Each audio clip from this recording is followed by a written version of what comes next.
Kristus, apa kabarnya semuanya?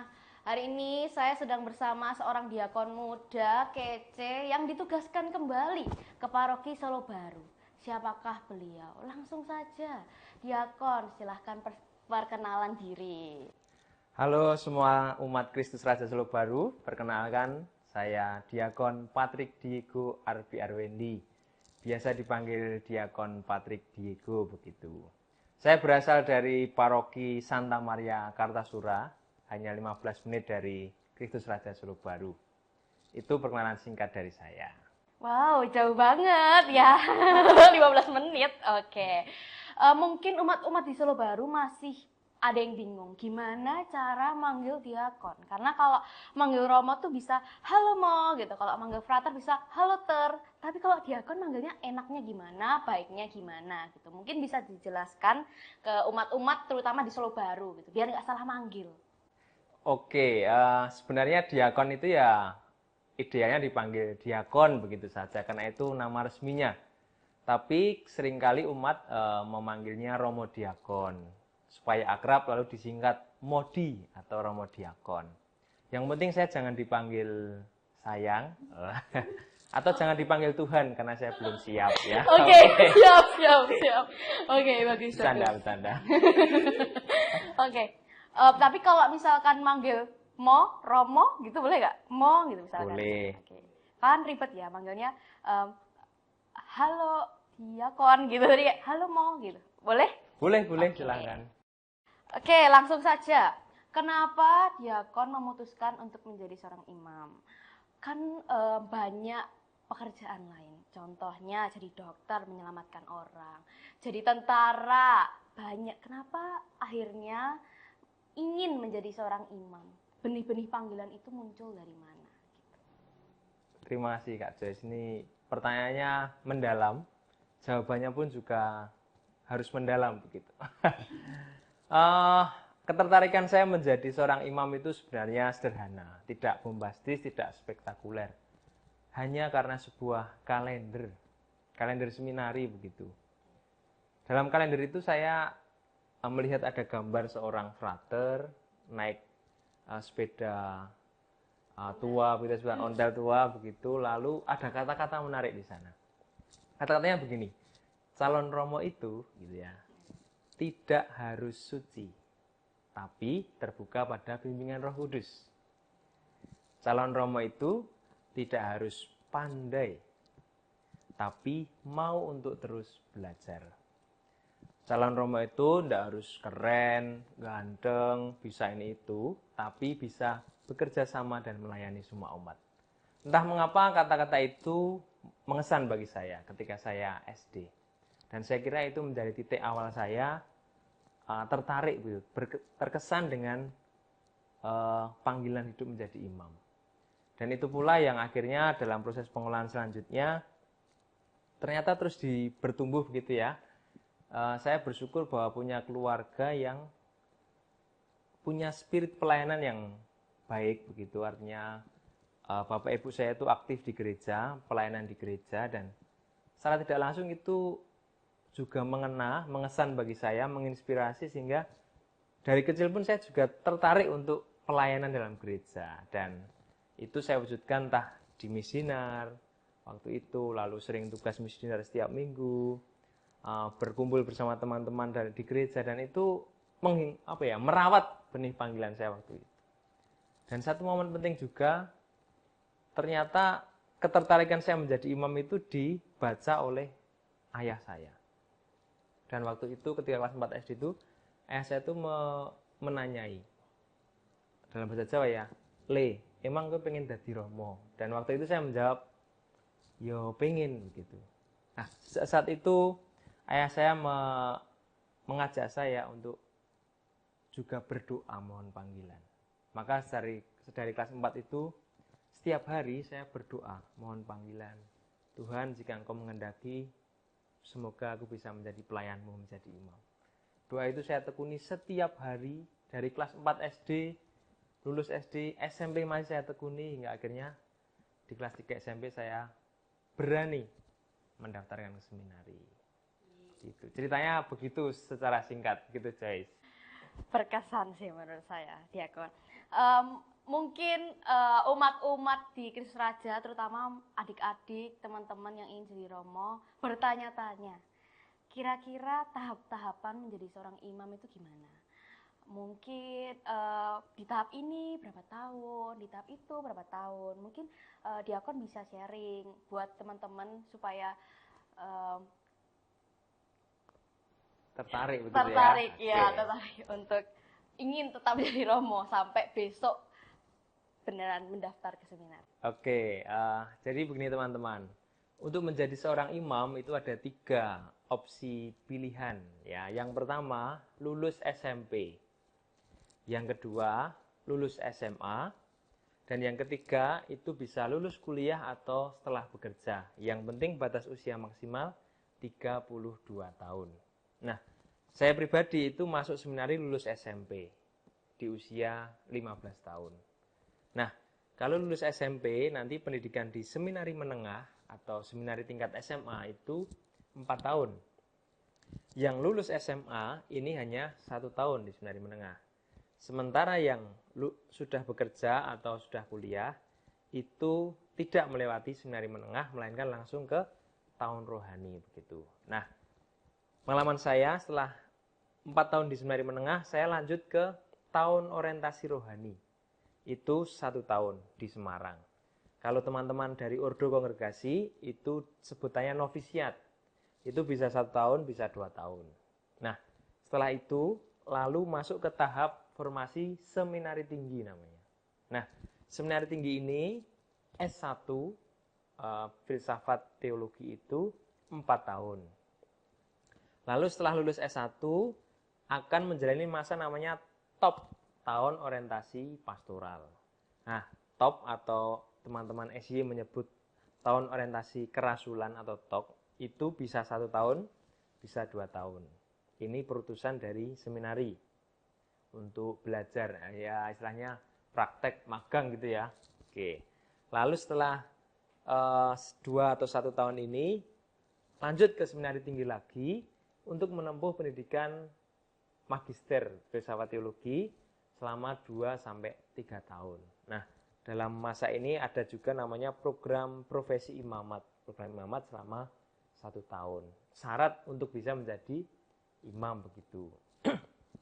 Nah, dari setelah lulus S2 ini lalu biasanya itu ditempatkan ke paroki untuk menjalani masa pradiakonat. Seperti yang lalu saya alami di sini, 4 bulan saya pradiakonat di Kristus Raja Solo Baru. Lalu ditabiskan bulan Januari, lalu menjalani masa diakonat. Nah, masa diakonat ini bisa umumnya itu 4 sampai 6 bulan, tapi bisa lebih juga dari itu. Dan setelah masa diakonat selesai, lalu tabisan imamat. Sehingga kalau di total itu 13 tahun pendidikan untuk yang lulus SMP. Begitu, Joyce. Oke, lama sekali ya. Di perjalanan yang sangat panjang. Kira-kira apakah diakon punya harapan? Tentu saja punya ya diakon ya, harapan setelah besok menjadi seorang imam. Harapannya apa? Gitu.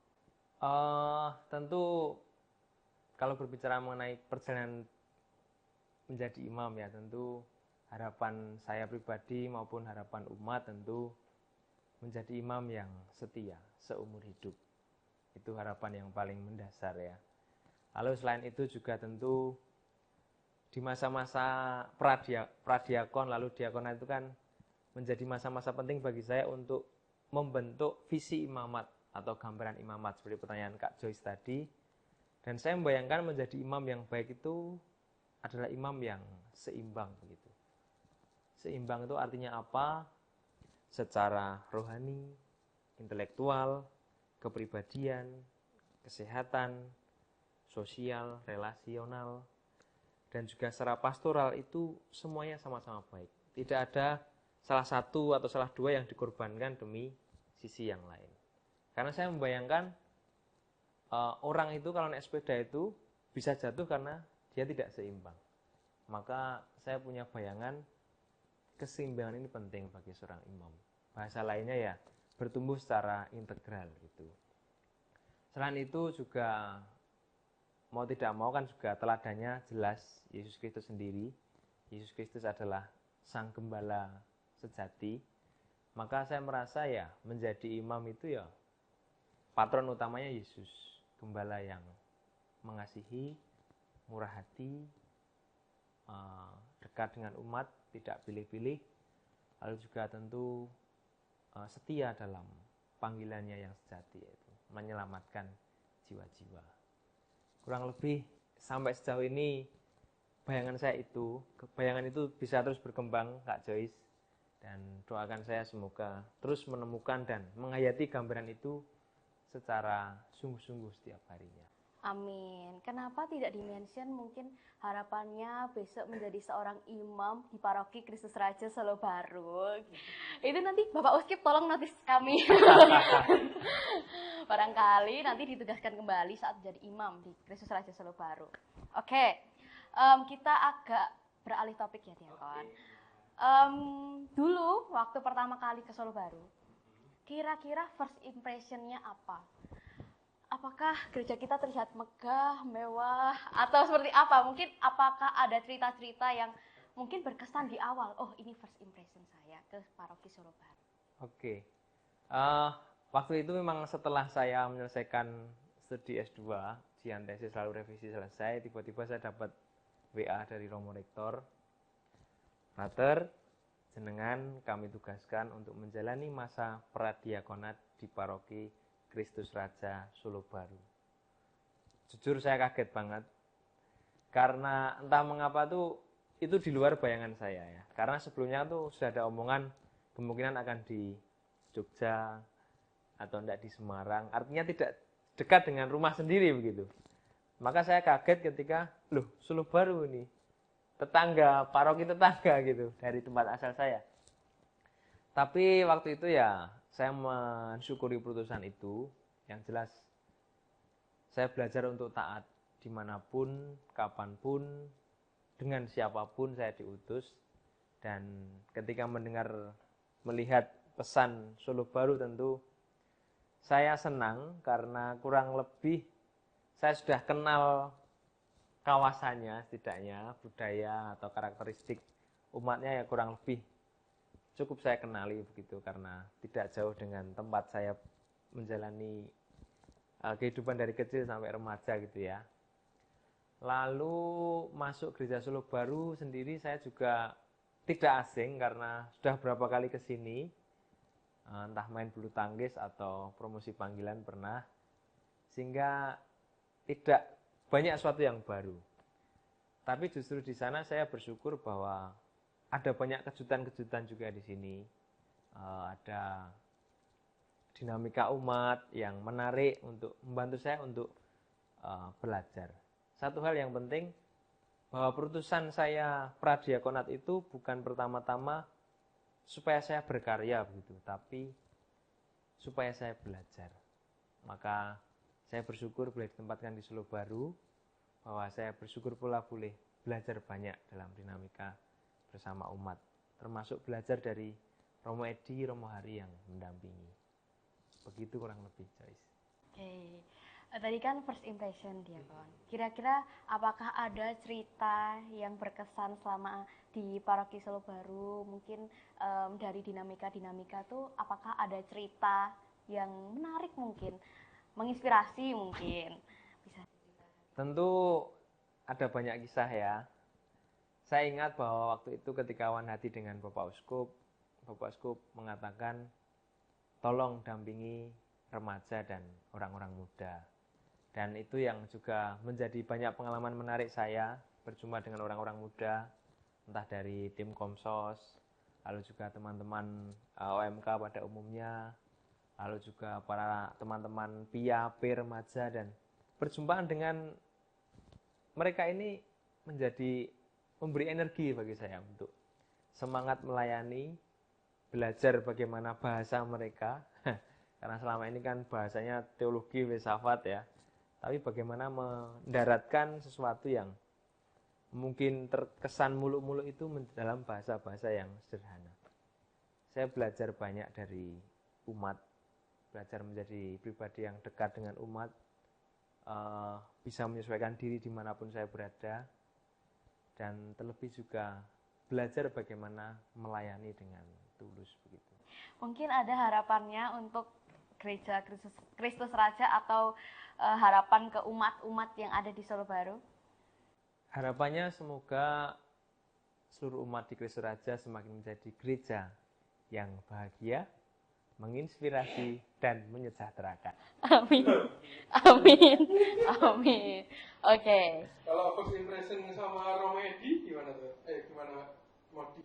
Oke, satu hal yang tentu juga saya syukuri ya. Saya merasa didampingi oleh pribadi-pribadi yang luar biasa baik. Bisa saya teladani, menginspirasi dari Romo Edi, Romo Hari ya. Ya kita tahu beliau-beliau orang yang punya pengalaman pastoral yang luar biasa. Romo Edi di KWI sebagai Vikjen, lalu pengalaman parokialnya banyak. Romo Hari juga pengalaman di TNI begitu, pelayan parokial, dan dari beliau-beliau ini saya juga belajar bagaimana menjadi imam yang rendah hati, sederhana, baik, semangat dalam pelayanan, dan itu luar biasa bagi saya. Terima kasih Romo Edi, Romo Hari. Oke. Nah, sekarang kita mau main game. Gamenya yaitu This or That. Gitu. Jadi nanti saya akan berikan 2 pilihan. Nanti dijawab secara cepat, tidak ada yang salah, dan itu pasti benar semua. Tergantung diakon gimana. Tapi ini jawabannya cepat. Oke, sudah siap? Yang pertama, aktivitas padat merayap atau santai tapi bermakna. Santai tapi bermakna. Oke, lalu minum kopi atau minum teh? Minum teh. Oke, lalu suka nonton film atau suka baca buku-buku? Baca buku-buku. Oke, siap. Tidak expect ya ternyata. Oke, yang keempat, disetirin atau nyetir sendiri? Nyetir sendiri. Oke, selanjutnya ada berdoa pribadi atau doa bersama komunitas? Dua-duanya. Salah satu. Salah satu. Doa sendiri Doa atau? sendiri. Oke. Lalu bangun pagi atau begadang? Bangun pagi. Lalu bermain badminton atau bermain futsal? Dua-duanya. Satu diakon. Kalau di sini badminton. Oke. Mendengarkan curhatan umat atau memberi sharing rohani? Mendengarkan curhatan umat. Oke. Ya, selanjutnya ada healing ke gunung atau healing ke pantai? Healing ke gunung. Oke, yang terakhir ada khotbah spontan atau khotbah ditulis dulu? Ditulis dulu. Oke. Nah, dari yang tadi ini ya Kon. Ada satu hal yang saya nggak expect, yaitu lebih memilih untuk baca buku daripada nonton film. Kenapa? Dan buku apa yang sering dibaca? Tentu ya sebenarnya dua-duanya, tapi saya merasa masih banyak hal yang perlu saya pelajari, perlu saya dalami. Dan akhir-akhir ini lebih banyak membaca mengenai buku-buku psikologi gitu. Salah satunya psikologi hidup rohani. Ada 2 buku tebal yang akhir-akhir ini sedang saya baca gitu. Oke. Lalu tadi juga di-mention lebih memilih untuk healing ke gunung daripada ke pantai. Kenapa? Pantai panas kah? Atau mungkin apa sesuatu yang menarik dari gunung? Saya termasuk seorang pendaki gunung. Dan saya merasa kalau naik gunung itu seperti perjalanan spiritual ya, perjalanan rohani itu ya. Yesus sendiri kan dulu memanggul salibnya ke gunung Kalvari, ke Golgota gitu ya. Dan saya merasa perjalanan naik gunung itu seperti olah rohani. Gitu. Jawabannya spiritual banget ya. Tapi saya merasa kalau naik gunung itu kan berjuang, tapi ada satu titik lalu mensyukuri perjuangan itu. Dan Gunung apa yang pernah didaki dan apa yang paling wah ini keren banget atau wah ini berkesan banget gitu. Rinjani 3726 mdpl. Wes. Keren itu. Terbaik. Rencana mau mendaki gunung apa lagi, Diakon? Besok bersama beberapa UMK mau naik Gunung Ungaran. Oke. Siap-siap. Oke. Lalu tadi juga di-mention lebih memilih untuk menulis khotbah daripada khotbah spontan. Kenapa? Apakah harus menata kata-kata sedemikian rupa atau gimana, Diakon? Dalam pendidikan calon imam itu setiap imam dipersiapkan untuk mempersiapkan khotbah sebaik-baiknya. Kalau tidak menyiapkan khotbah itu dosa bagi seorang imam atau seorang pengkhotbah. Maka saya merasa perlu menyiapkannya, menuliskannya, membaca bacaan dan juga inspirasi dari yang lain. Dan saya kira itu sudah menjadi habitus ya bagi seorang imam atau diakon begitu. Karena khotbah yang tidak disiapkan itu akan merugikan mereka yang mendengarkan begitu. Luar biasa. Yeay. Oke, sekarang kita sudah di ujung podcast pada hari ini. Sebelum itu kita ada kenang-kenangan untuk Diakon. Yeay, sebentar. Ini dia. Bisa diterima dari kami. Terima kasih teman-teman Komsos. Luar biasa, terus bersemangat menjadi pelayan bagi Tuhan dan sesama. Maju terus Komsos KR. Sekali lagi terima kasih Diakon sudah berkenan untuk sharing bersama para pemirsa yang ada di sini di channel YouTube Gereja Kristus Raja Solo Baru. Terima kasih Diakon, terima kasih semuanya, berkah dalam. Terima kasih semuanya, berkah dalam.